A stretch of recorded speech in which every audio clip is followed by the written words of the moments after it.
Steel. It's a $1 trillion market, and demand is growing. Can that be met by electric steel mills, which need a lot of electricity? China has long since overtaken Europe and North America as the world's largest producer. Electricity is expensive in the EU. Steel producers could consider moving to North and South America. I think it's a political challenge and also a sort of an emotional challenge for the metallurgists. And what do old car tires have to do with steel production?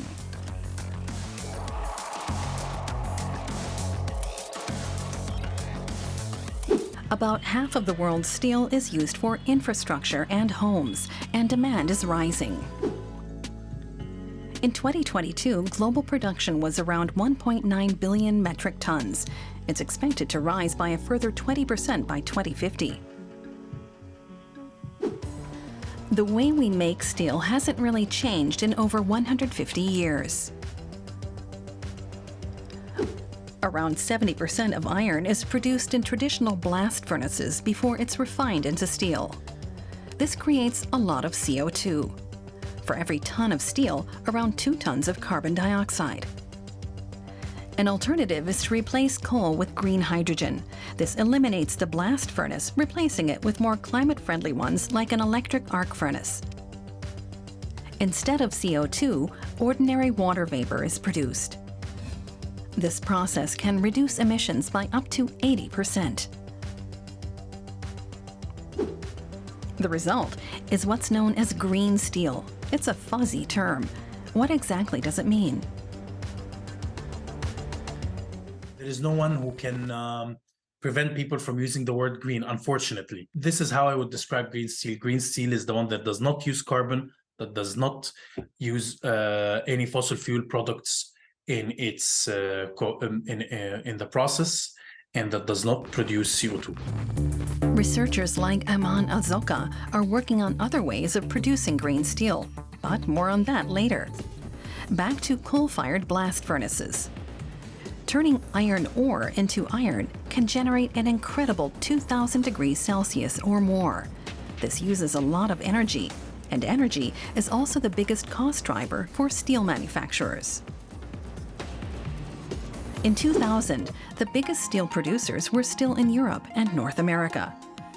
But China has left them far behind. It now produces 54% of the world's steel. And India has almost doubled production. At the very top is the Chinese state-owned China Baowu Group.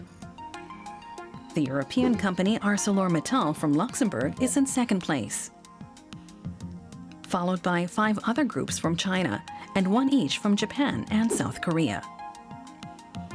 In 10th place is Tata Steel from India. The China Baowu Group wants to switch to green steel and become carbon neutral by 2050. ArcelorMittal from Luxembourg has announced the same. One difference, however, is that the company is suffering from the high energy prices in Europe. Last fall, it had to cut production at 4 German sites, a consequence of the war in Ukraine. The company is not giving interviews at the moment, but there has been talk of investing elsewhere, such as in North and South America, where energy is less expensive. ArcelorMittal has been at home in Brazil for some time. The country is also rich in raw materials, including iron ore. And perhaps more importantly, over 80% of its electricity comes from renewables. The country has the cheapest wind energy in the Americas. ArcelorMittal now wants to invest in a giant wind farm and thus cover almost 40% of its electricity needs in Brazil by 2030. This is a great opportunity because to produce green hydrogen, you need renewable energies, especially solar, wind, and hydropower. And Brazil is a leader here, but so are Mexico, Argentina, and Chile. We have many of the necessary natural resources in the ground, the air, and on land for renewable energy, and for producing more green hydrogen, not just for steel production.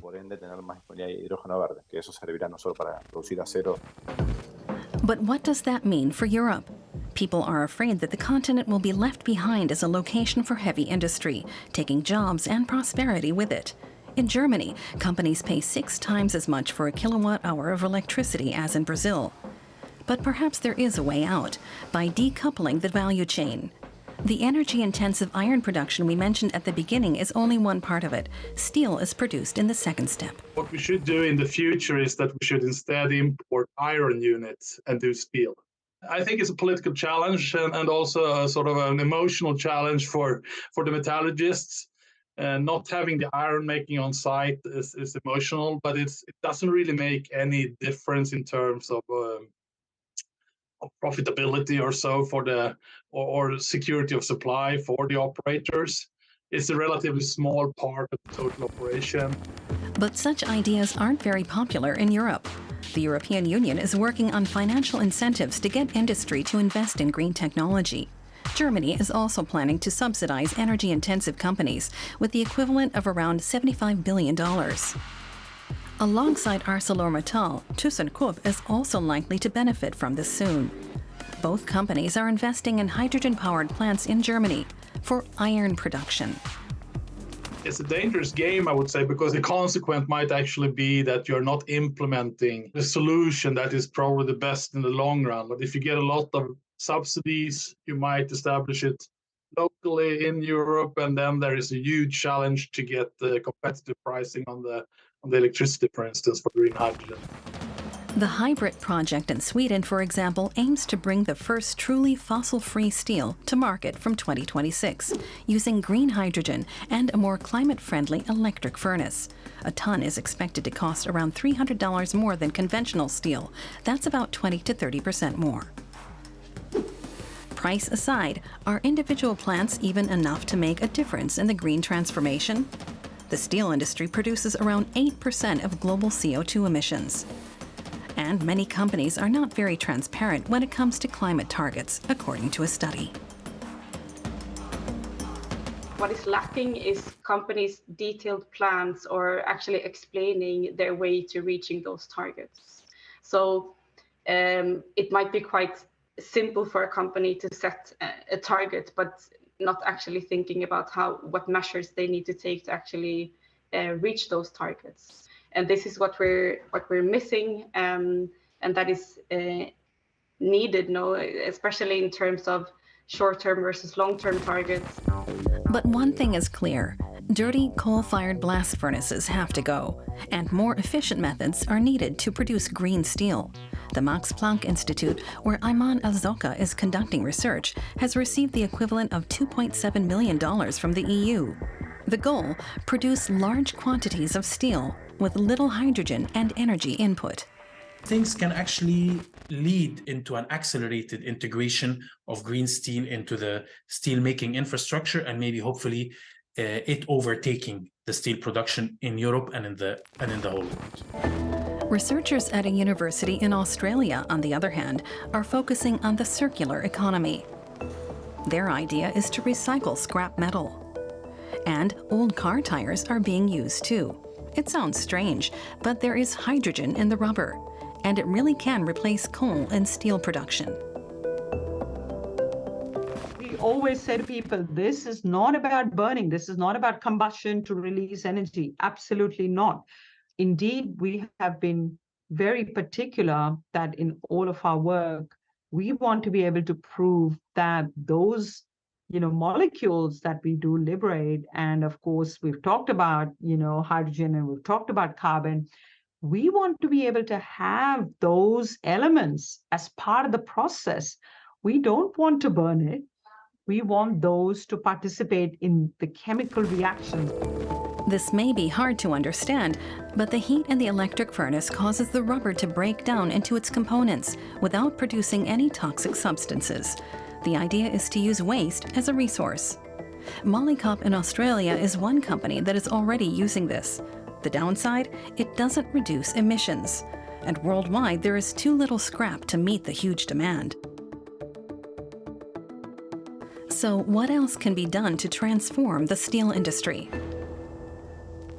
I would also say that one of the important pieces missing is the creation of a demand for green steel. So if there's a clear demand for green steel, companies would also be more willing and more attracted to invest in these technologies. The fact is that the world's population is growing, and with it, the demand for steel. New technologies and research are important to produce large quantities of green steel. But strategic considerations about where to produce it in the future are also important. Countries like Brazil are far ahead in expanding green energy. They could increase iron production. Europe, on the other hand, can import iron, develop steel production, and keep jobs. But it's not even clear whether European companies will want to relocate production. They benefit greatly from the billions in subsidies in the EU, after all. But the effect of these subsidies is controversial, because they can also hinder change.